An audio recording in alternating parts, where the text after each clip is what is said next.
Hindi naman masama yung mayaman, meron namang mga tao talagang mayayaman na ginawa ang Diyos.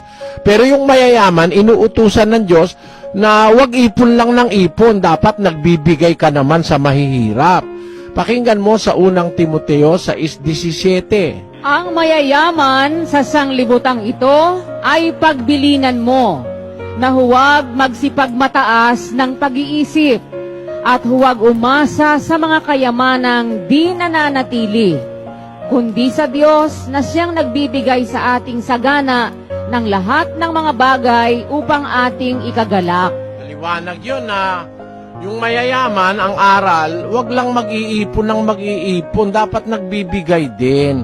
Pag kumikita ka, babahaginan mo yung mga iba. Maganda sa Diyos yun, yung marunong kang maawa sa mahihirap. Gaya nung sinasabi sa Kawikaan.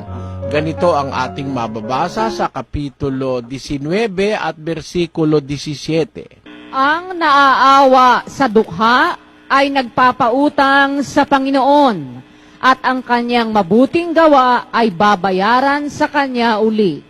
Sabi sa English, He that hath pity upon the poor, lendeth unto the Lord, and that which he hath given will he pay him again. So, kung meron tayong kayamanan sa mundo, hindi naman masama, lalo na kung meron tayong pagtulong sa kapwa.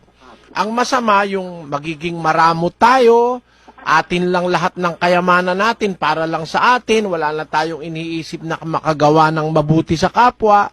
Ayun po ang masama.